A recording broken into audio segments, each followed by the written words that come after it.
Hey, while everyone's still logging in, we'll get started. I'll give everyone one more minute.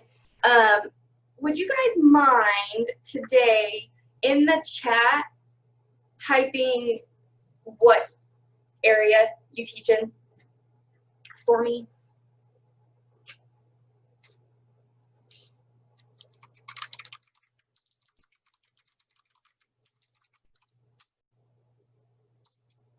Thank you.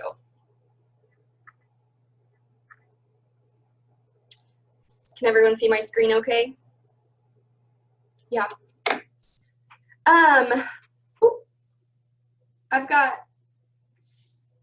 This morning I've got two ladies with me from the office, Tracy Egan and Kelly Manley. They're kind of helping me oversee the chat. So if you have questions, as always, just put them in there.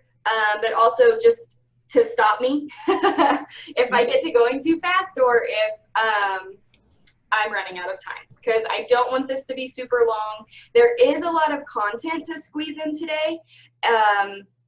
But so just as a fair warning, we might go over 30 minutes, but we'll keep it as short as possible. I don't think, as people hop on, I'm gonna go ahead and get started though, so we don't run over. Kelly, are you able to see people as they hop on? Yes, and I can admit them, and then also a couple people just did hop on, so they probably didn't hear, but please put your content area in the chat. Please and thank you. Also, okay, I'll get to that. So everyone can see my screen? Yeah, super. Okay, let's get started. Today is the marketing mini-series number 2, basics of marketing and social media. We will need those mind maps from last week. So if you have it handy, grab it. If not a huge deal. We'll do an exercise together later on. I have a kink in my neck this morning, guys. I'm really sorry. So if I look awkward, it's because I can't move my neck. So here we go. Before we begin, again, just some housekeeping items. Type your questions in the chat. If you're just hopping on and you have not already, go ahead and put your content area in the chat so that I can refer back to it. This one is I'm gonna need a lot of interaction from you guys. I'm gonna be asking a lot of questions, and I think it'll really help us to brainstorm together and to kind of spur some thinking and some thought process. And then if you want and need a pen and paper handy, feel free. We're actually going to be using a spreadsheet for this activity, and we'll do it together. We'll put a link in the chat so that you guys can all have a copy of it to change and use later. So again, if you were not here last week, my name is Morgan. I am the Marketing and Resource Manager, I was going to say coordinator, for the KCCTE. And I just started full-time here, what was it, mid-June, but I've been working for the center as a part-time marketing person for about 4 years. I got my master's degree at Pitt State in the business department and was a GA for Kelly and Greg, and then they kind of just kept me on after graduation, part-time marketing. And I also have my own social media marketing company called 128 Marketing, where I specialize in Facebook content and ads management. So I'm the one, as you're scrolling Facebook and you see those sponsored ads, I help local businesses and small business owners place ads to target people in the area or nationwide.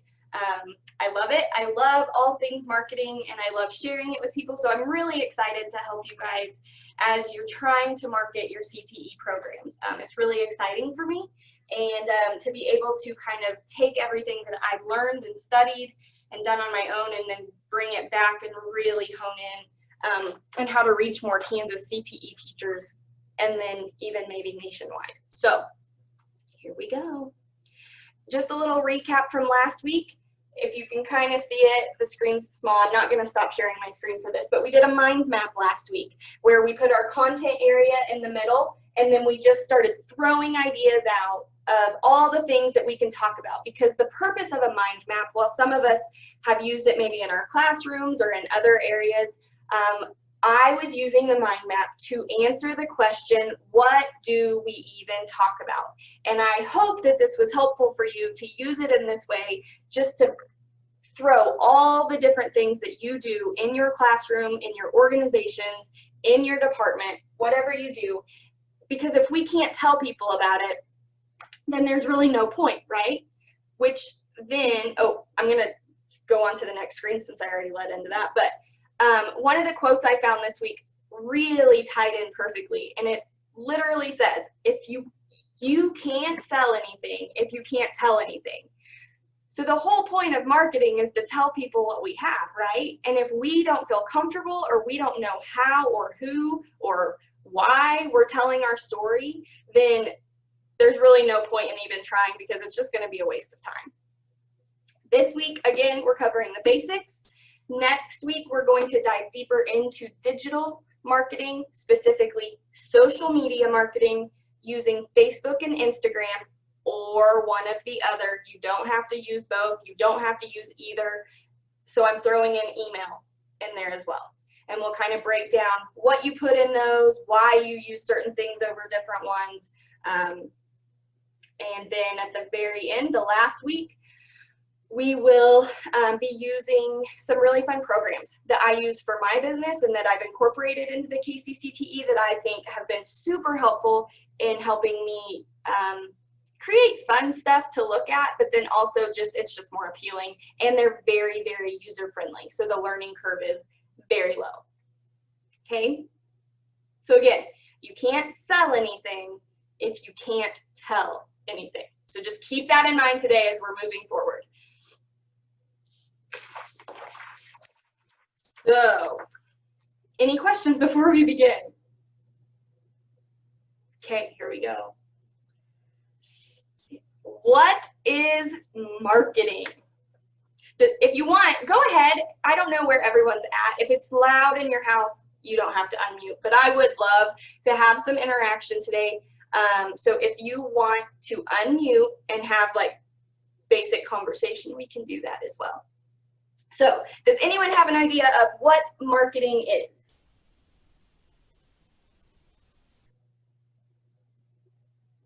Okay, I'm going to tell you.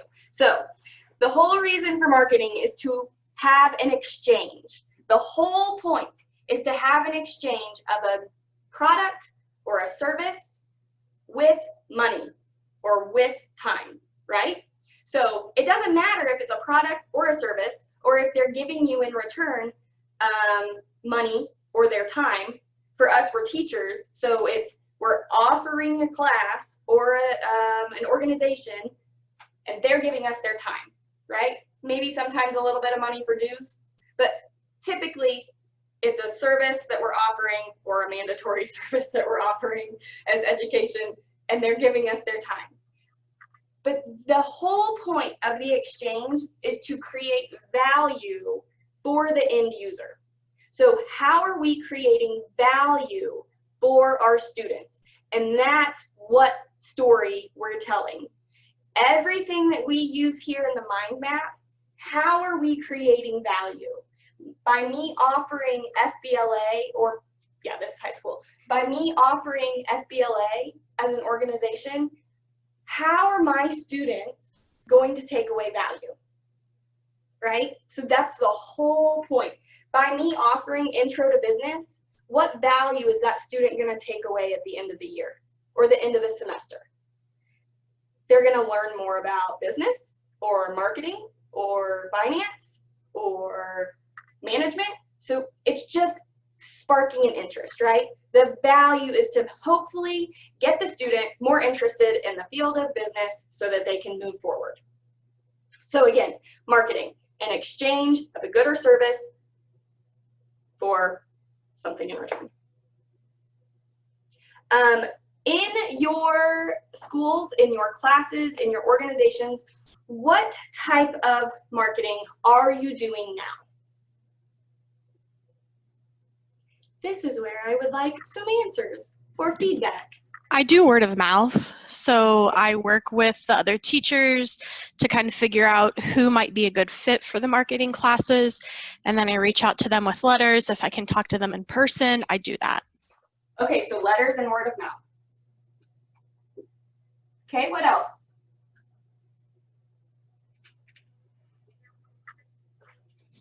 We also have the students recruit as well. Students, okay, perfect. We also do presentations to our current courses, showing them what opportunities are available as well. Okay, good. And the answer can be nothing. We do a presentation for 8th graders coming into our high school, Okay, showing what our program offers and opportunities for them. okay, cool, that's fun. And we usually do that in person, but last year it was virtual. Yeah, how did that go, virtual?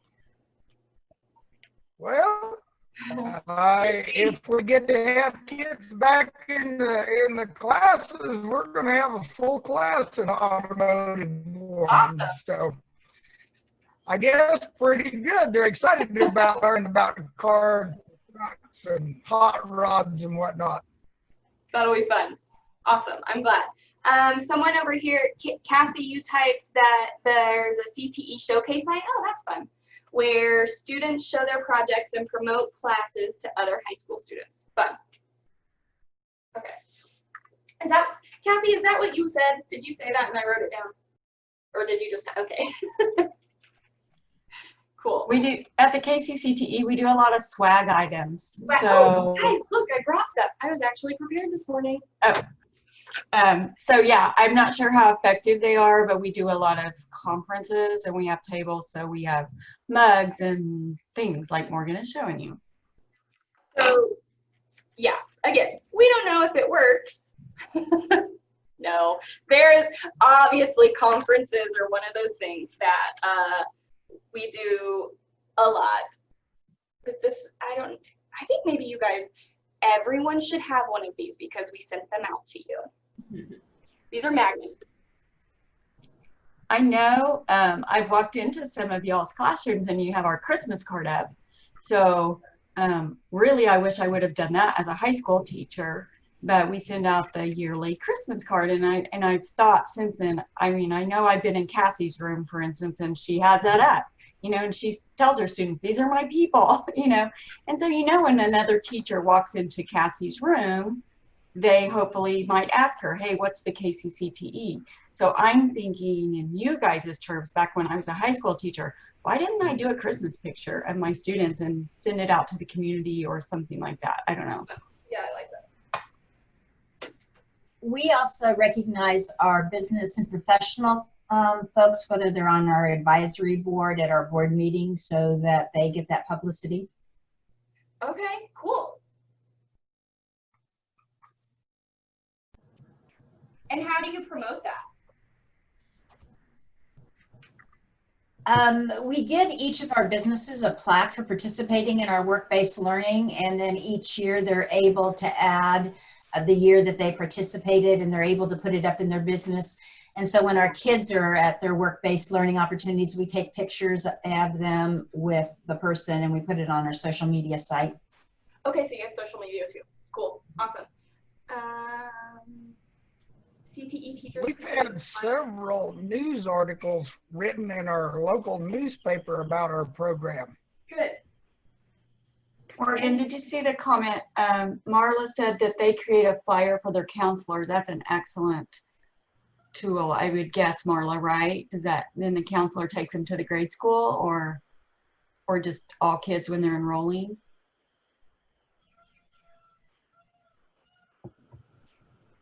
Oh, I can't hear you. couldn't hear you. Sorry. Okay. It's okay. The answer is yes. Okay, cool. No, this is good. This gives us a really good starting point as we move forward. So it was a good mix of word of mouth and print. So as we go forward, basically marketing, if you're looking at mediums, marketing mediums, there's really it's separated into two. And there's different words that people have used over time, but I'm just going to call it print and digital. Sometimes it's traditional. Print is traditional, meaning newspapers, flyers, posters, postcards, things that are printed. And then digital would also obviously be video or photo more type things. Do you have a preference for you? Do you have a preference for your program? Have you found one to work better than another? I think, like, for me personally, print has worked a lot better because then, especially if they're going to enrollment where they see the flyers in the hallways, like, it's almost a tangible thing that they can take to the counselor, that they can take with them. And I feel like sometimes for some high school kids, digital is just there's so much stuff that they're consuming that it gets easily lost in the shuffle. Yeah, I was reading an article yesterday, and I think it said that, and this was back in 2013, so just imagine what it is. People were seeing, back in 2013, they were seeing 5,000 different advertisements a day. So just imagine what it is. And if you really think about it, I mean, how quickly stuff is. I mean, even TV has gone from 30-second ads to 15-second ads to 10-second ads. I mean, we are seeing tons of stuff. So yeah, the next part that I actually wanted to touch on is, let's stop and not talk about digital for a second, but let's talk about the basics of print media. When we're printing our different types of advertisements, what are some positives and what are some negatives to those? I saw Kelly mention that digital is cheaper. So the opposite of that for just print would be sometimes print is really expensive. Yeah, but that's where them news articles come in. That's free. Free. And I was going to ask, we get the reporter there to take some pictures and interview a couple of students. Okay, cool. And Yeah. our older generation like that Yes. because they can see it. Yes. So that's a positive. It can be free, right? Oh, yeah. And reach a different demographic than who might not be online. Sometimes I was going to say it just takes creativeness too, because one thing I used to do at the high school level was get businesses to sponsor us. And so then we would do this whole t-shirt campaign where the businesses basically paid for the t-shirts. I mean, just like your t-ball type of thing, you know, just how you have sponsors that pay for your uniforms. We did the same thing with FBLA. We had businesses pay for our t-shirts, so it didn't cost us anything. And then you had however many students in your organization or program wearing those shirts around, and that was basically free print for us in a way. Jessica wrote down here the physical reminder of your message, which, as you said, I think as kids are walking through the hallway, they can just grab stuff. So that's a positive and a negative, I feel like, for print. If you are publishing an article in a magazine or a local newspaper, that thing either gets thrown away or it gets stuck around for years, right? I mean, there's an in-between, I guess, but it's either one or the other typically. So, which means that our message could become outdated. The information can become outdated. If there's a typo, you have to start over. So things in that regard to print media can be a negative. What else did I write down? I think the positive, though, is that you're reaching a demographic that you need. So no matter if we're talking print or digital, you're reaching a segment of people who might not be on the other. Okay, so sometimes we think about, one of the questions that I get a lot in my business is just, well, I just want to reach everyone. Well, that's really not possible. Like, it is just not possible. So let's start here and then we'll move here, because really they're two separate people. Janelle, you can add a QR code to print media that will take them to more info. Yeah. QR codes are super important. We used to use QR codes a lot, actually, for our stuff. I wanted to show you guys one thing that we did that we feel like was really, really cool. And we were really excited to move forward with it. And then it just confused people. I mean, they were like, so what do we do with this? So I couldn't find the exact one. But when we were attending conferences, we made this postcard size flyer, basically. And it was promoting our program. And so on the back, it's also perforated. And here's why. So on the back, it is a one to keep and one to share. And we would staple car fresheners to them. And so the point being, you rip it in half, you keep one, and then you give one to a friend to tell them about our program. And people were like, so what does this mean? Like, what is this? And so we ended up, we have a ton of them left because no one took them because they were like, why do I need 2 car fresheners? They weren't reading it. So that's the thing where, yes, sometimes we prefer to use print media, but if there's too many words, people are not going to read it, right? So you're limited to the amount of space. I mean, you're limited regardless, no matter where you're advertising. You're limited on characters. But sometimes we get overzealous in our posters and we want to throw all this information at them, when really all you need is the basics. When? What time? What are we doing? Who are you? Why do you need them there? We don't need we just need them to be hooked, right? Like, we just want them to come ask us more information, right? Yes, I know that there are certain exceptions to where that's not the case, and that, it could go, there's always an exception to everything that you do. But any more positives, negatives? Did I miss anything over there? Morgan, you have less than 10 minutes left. Sorry. I know. Guys, I'm talking too much. Okay, so we're almost at our 30-minute mark. Is everyone okay if I keep going? Okay, because I'll speed up. I will keep going. But positives and negatives really quick about digital. We kind of touched on some of them.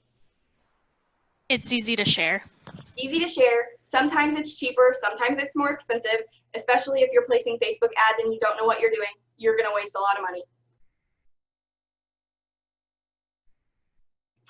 It's instant. Wait, what did you say, Jessica? I said it was easy to share, so instant kind of goes along with that, yeah. I think one of the cons would be a lot of times the firewalls prevent it from being seen at school. That's true. That's true. I guess that leads me to my next question. For high schools, how many of you are able to view social media at school on your computer? We can as adults, but not students. You can as adults, but not the students. And then, are teachers allowed to have their phones out now? I would say that in our building it's okay because they want us to use Twitter and share what's going on. Really? But I don't know that it's socially acceptable all the time. Yeah, okay. Most everything we do with social media has to go to our principal, and then she puts it on the social media. So there's a shared, a school site. So no departmental socials. Not at this point yet. Okay. Okay. All right, cool. So let's move on. So let's talk about some things that are not print and are not digital. We kind of touched on some of them, so I'm just going to recap these really quick. So interviews, while a newspaper is still considered print, it is still an interview and it's still getting quotes out there. Word of mouth, student ambassadors or officers are always a great, again, using that word of mouth, but also just circulating information. Presentations, and then partnering with businesses. What else? Anything else need to be added in there? Conferences, meetings. I know that when I was in high school, or it may have been implemented afterwards, but Kelly was actually my high school business teacher, and I know she used to have the students present, like the kids who were going to FBLA conferences, they would present for their parents during parent-teacher conferences. So you're getting that parent buy-in. Or if we were just needing to do a little extra, we would go present to the board, the school board or the district board, at one of their monthly meetings. So those are really good ideas to get some buy-in, to show that you are a viable program that needs support. Okay, so let's do something, shall we? I want to show you, we're going to put this into practice, and I want to show you first what I do, how I keep track of all of the marketing things that we do here at the center. I found it to be super helpful, and I have been doing this for about 5 years. So mine is going to look different than what we're going to do together. I'm going to turn my fan on again because I'm getting hot. Okay. Did the screen switch for everyone? Okay. So you'll see here, I have dates along the top with the actual days, like 1, 2, 3, 4, 5, like the dates. So June 1, July 2nd. Okay. So I operate this way, but it basically outlines everything marketing-wise that I'm going to do. This is year 1920, so it's already been done. But this is all marketing, newsletters, emails, specific campaigns that I'm running. I also put birthdays in there because we highlight our staff and faculty birthdays on our Facebook page. If you're not following our Facebook page, you should. When our fall breaks are, just so I can highlight that for other people. It helps spur some conversation basically on our digital sites. But it also it helps us to think through, I'm doing this month. When should I do that again? And when is there a possibility that I'll overlap something? Because remember, we get fed so much information all at once. We don't want to overlap. We don't want to do a push on FBLA and then the next day do a push on fundraising. And then we're just confusing people because they're like, wait, I thought they were at a competition. Why are they trying to raise money for blah, blah, blah? You know, and okay, those kind of go hand in hand, but still, I'm going to show you how I think you guys should get started. Okay, and we're going to pull back in our mind maps. Did the screen change again? I just want to make sure there's not a lag. Okay, so I've created this spreadsheet for you, and I've simplified it a little bit. Still along the top, I have the months. If you don't want to do anything in August, don't do anything in August. If you don't want to do anything in May, don't do anything in May. Or do a wrap up, here's what we did for the year, and highlight something cool. So I've separated it into the activity, the thing you're going to talk about, how you're going to put the message out there for people, the marketing medium. What is your message? How are you telling people about it? Remember, if you can't tell it, you can't sell it. And then what is that message? Do you need multiple messages? Do you remember last week?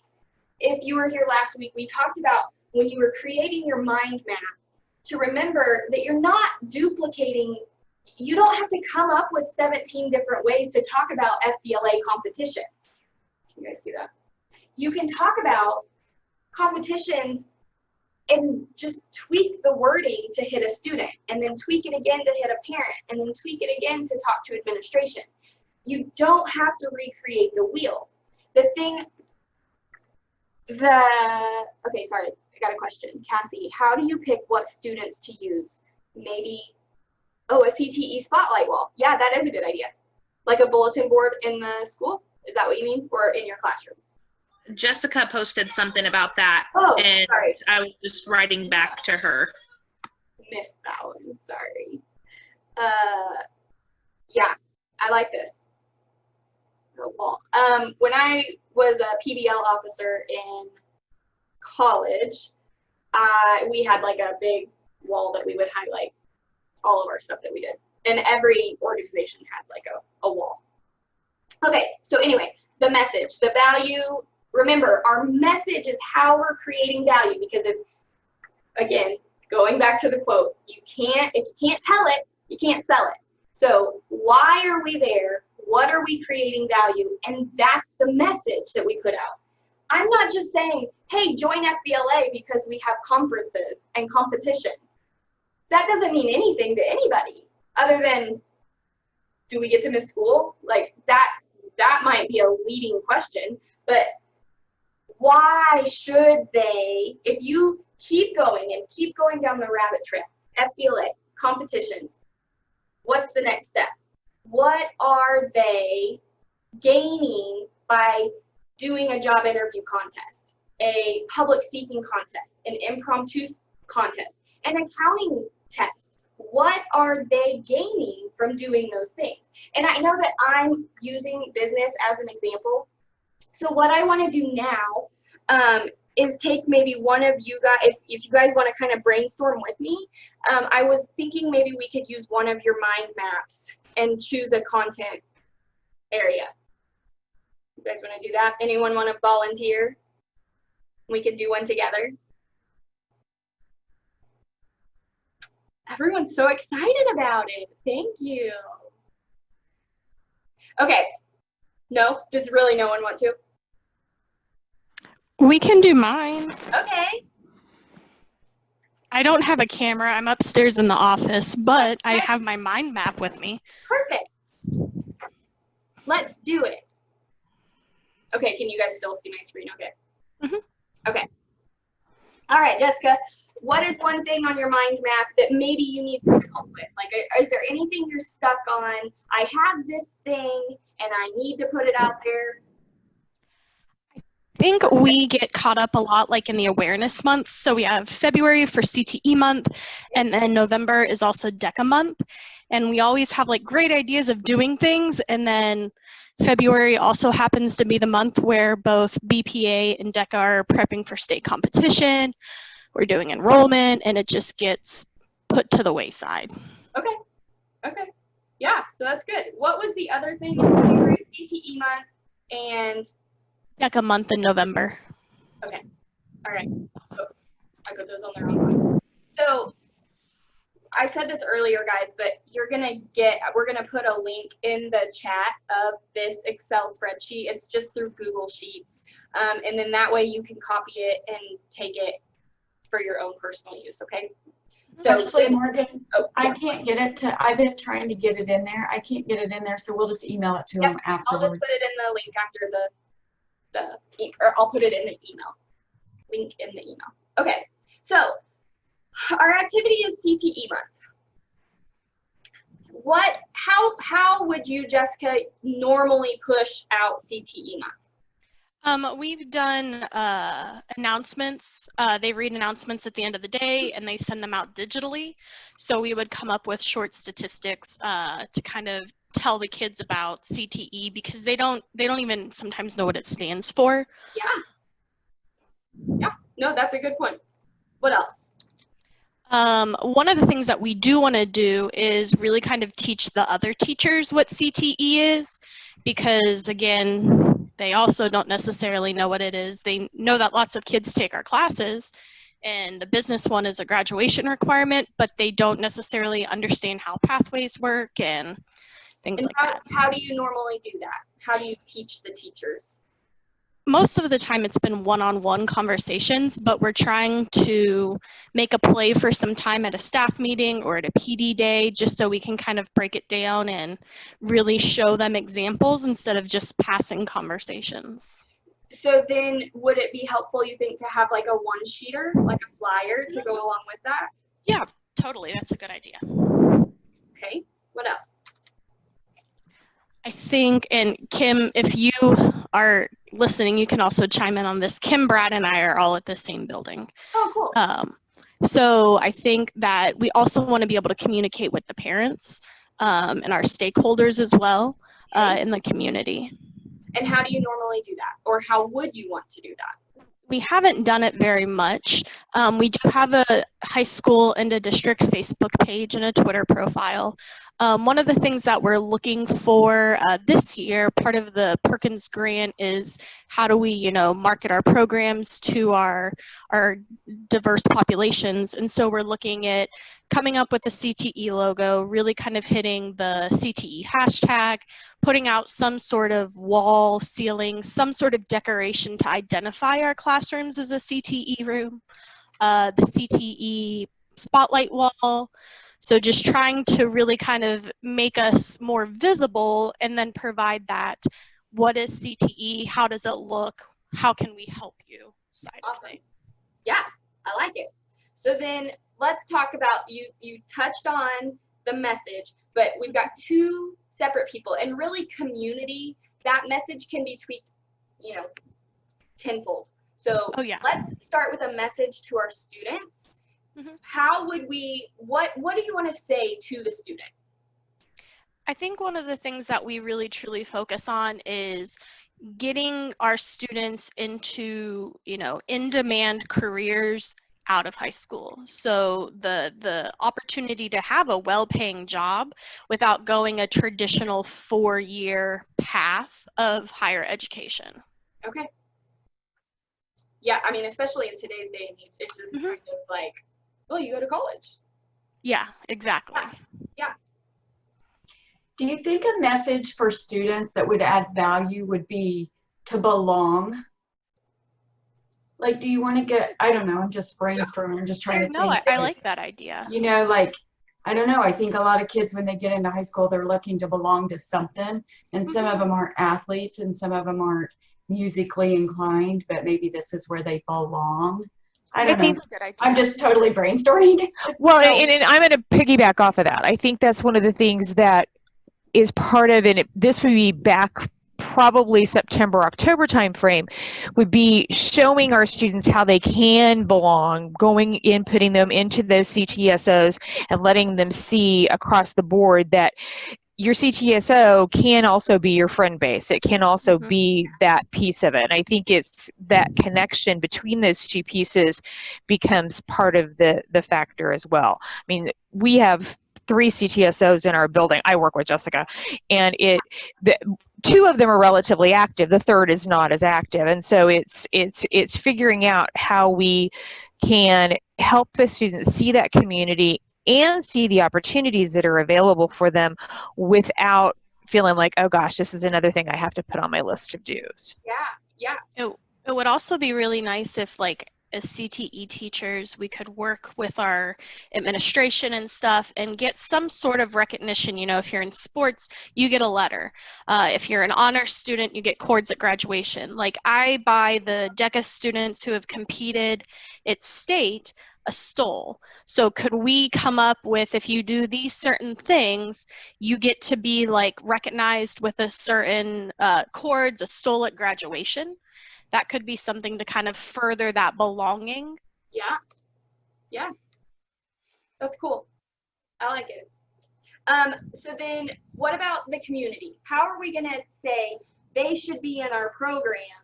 Here's why. How are we going to say that to parents, to the administrators, to the other teachers, or instead of parent, guardian, you know, whoever? How do we get the buy-in from those people? What do you tell them? I think we have to provide that authentic experience, like show them that what we do in our classes replicates what you see in, you know, the quote real world. It's not, you know, I have many English teacher friends, so this isn't reading Shakespeare. This is like learning real world application stuff that's going to help you. Yeah, which is probably why, Jack, your class is going to be so full, because I mean, I probably should have taken an automotive class so I would know how to, you know, change my oil. I know you do more than that. I'm just saying, like, probably would save me a lot of money, wouldn't it? Well, that's what a lot of my Auto 1 students learn, is how to do some repairs and service on their own vehicles. Yeah. And we promote that as something to the parents that, hey, you know, we can help your student learn some of this that you may not be able to teach them. Yeah. Jack, I actually was thinking about you as I was preparing for this. I was like, oh man, I don't know how techie Jack is, but it'd be really cool if you had your students, as they're learning that type of stuff, if you videoed them, if that's allowed in your district or at your school, and then post those to YouTube as like a tutorial. This is how you change your oil. I don't know if you guys have seen on social media, I'm getting a little bit off topic, but I don't know if you've seen, there's a dad out there who posts videos of how to do things like with your car, so that I think it's geared mostly towards women, towards girls who don't have a father figure, know how to change their oil or what to do if their tire blows or how to fix a light bulb, like just things like that. I think where you can get really creative. And that's, Yeah, I'm certain we could do that as long as we had the parents or guardians sign off on the privacy. perfect. Yeah. So I just think it'd be fun. It'd be a fun way for the students to feel kind of, you could do it goofy, you could do it serious, you could, you know, 100 different ways. Depending on how our school year starts, there may be a lot of that kind of stuff going on. Yeah. Yolanda. Did I miss something? Oh, here we go. What about CTE parents community field day? Yeah. Yolanda, do you want to expand on that?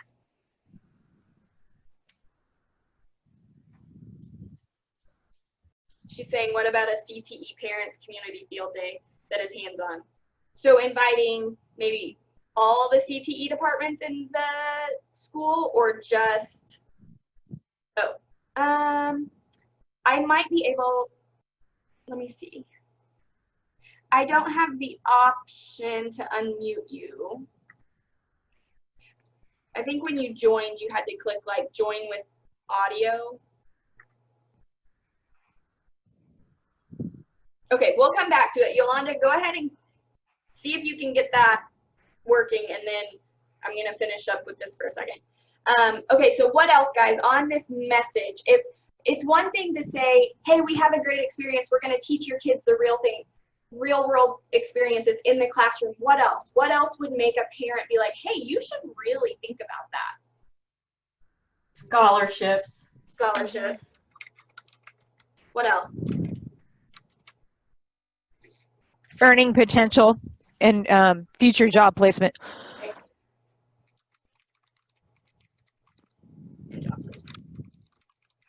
Perfect. Okay, so that gives you kind of a good starting point, right? Does anyone have questions about this particular thing?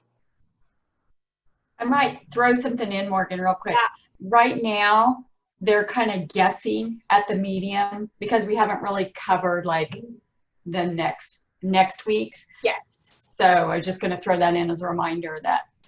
Yeah. So it's also going to be very dependent upon what your school allows. So I was hearing a lot of, like, we have a district page, a Facebook page, or a district social media site, or a school site. So a lot of you, I don't know if you'll ever have your own social site, or if you will even want to do that at all.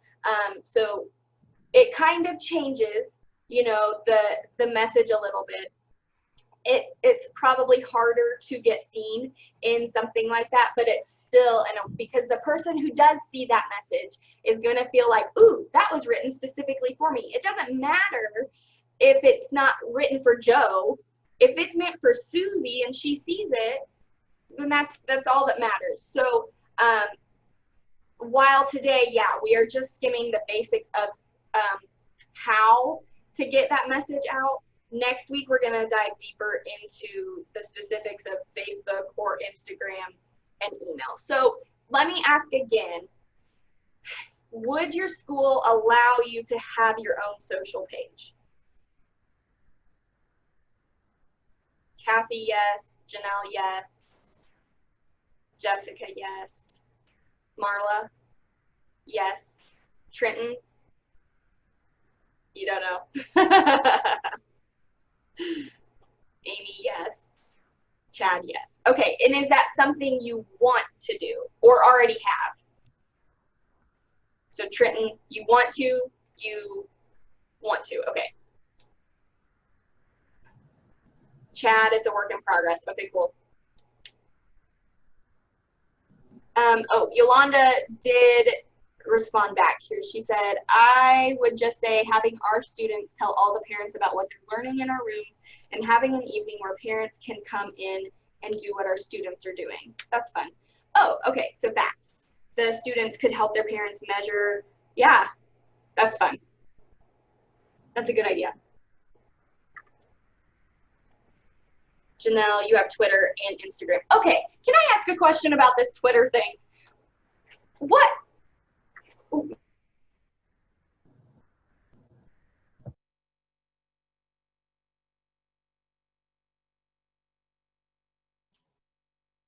Morgan, we lost you.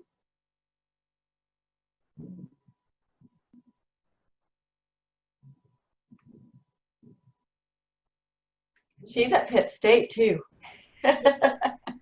So that tells you how Pitt State's internet's holding up, right? Let me go run down there and see.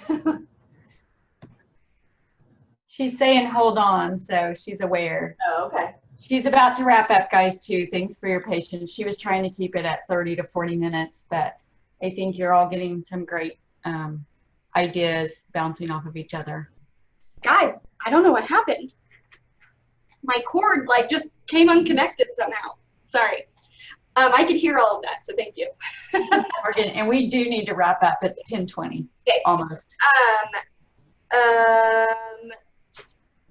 So several of you have a Facebook. So for next week, I just want to make sure that you guys get something out of each week that we're doing it. So is it actually going to be helpful if I dive deeper into Facebook, Instagram, and email? Or is it like yeah, been there, done that? Okay. Okay. What were you about to ask about Twitter before we lost you? Yes. You said something about Twitter. So the KACTE also does Twitter, and it is not something that typical social media people use to target anymore. So this, in the education world, are you guys using this a lot?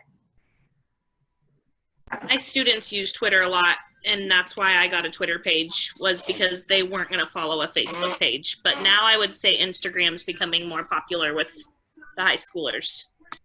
Yeah, okay, I guess that makes sense. So then the kids are on Twitter? Huh. Okay then. So do you guys use Twitter? Like personally, do you use Twitter? I have like a teacher Twitter that is also like my personal Twitter at the same time. But I agree, my students are probably on Instagram more. And they're now like moving towards TikTok, but I'm not even getting into that one, so. Nope. Okay. Yeah, you guys want to make a TikTok video? No, we're not going to do that. Okay. Yeah, I need to wrap up, but thank you for that information. That was helpful. So let me pull back this. So again, just to go through the steps again. Hi, baby. Use your mind map. Who needs to hear this? Why or why not? Mostly why. Why do they need to hear this? Make a timeline of your events using this spreadsheet. What is my message? And then choose your medium that you're going to put that message out there on. And one thing that you guys need to make sure of when you're implementing new types of advertising, how are you going to maintain it? And I think just some very simple things to remember is, I'll go ahead and skip forward, is to start small. You have to start small. You can't implement 17 different things all at once. So I'm hoping that by using the Excel spreadsheet and really just defining when you're going to do those things, it'll help you not to feel so overwhelmed if you are not already doing some type of advertising or marketing for your department, your CTE program, whatever you are pushing out right now. If you have a TA, if you have a student, what's it called, workforce development course, having those students, say it again. Capstone class. Yeah, like a capstone class. Those kids would be great to help you maintain if that's allowed. I don't know, again, it's gonna depend on what the rules are of your specific school, but if they can help take pictures, or if they can help come up with some catchy phrases, or help you craft a message to how their peers would receive this well, ask your students, ask them how they want to be fed information, send out a survey. There are so many different ways that you can get information from your people. So I'm trying to hurry. I'm sorry. So again, start small, make a plan and a strategy and stick to it by using the Excel spreadsheet. Again, when you get it, please copy it and save it so that way you aren't working on top of everyone because it is a Google Sheet. Keep your audience in mind and then always craft your message because you can't get the right message to the right person if you're not thinking. So I have it in order: start small, make a plan, keep your audience, and then craft your message. But really, as you're crafting your message, then you're thinking about your audience, and then you're thinking about where that falls in the year, and then you're starting from square one. So really, it's just this ever-flowing list of things, okay? Homework, you're welcome. I want you to actually put some stuff down on this timeline for next week, okay? Work on crafting your message, work on figuring out your audiences. Next week we can dive deeper into if you want to use more